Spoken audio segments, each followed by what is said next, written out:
लाहौर के बाद अहम खबर आपको आगाह करते चले इस्लामाबाद से, जहां member Punjab advisor committee senior vice president शुमाली पंजाब अंसार इकबाल हरल इमरान खान की कॉल पर इलेक्शन कमीशन के खिलाफ एहतजाजी धरने में मौजूद। इस मौका पर पीटीआई सरगोदा की पार्टी रहनुमाओं कारकुनों की बड़ी तादाद F9 पार्क में मौजूद इलेक्शन कमीशन की जानिबदार रवैये के खिलाफ सरापा एहतजाज हैं। जिस तादाद में अवाम पूरे पाकिस्तान में बाहर निकल कर इलेक्शन कमीशन के खिलाफ एहतजाज कर रही है। गैरत का तकाजा तो ये है कि अवाम का अदम एतमाद देखते हुए इलेक्शन कमीशन फिलफौर इस्तीफा दे।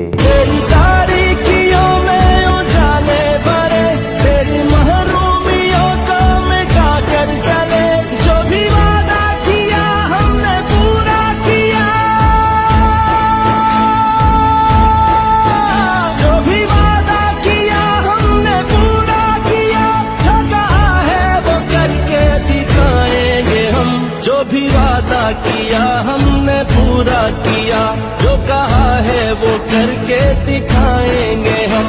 तुमने जब भी पुकारा हमें ऐ वतन, तेरे गुलशन को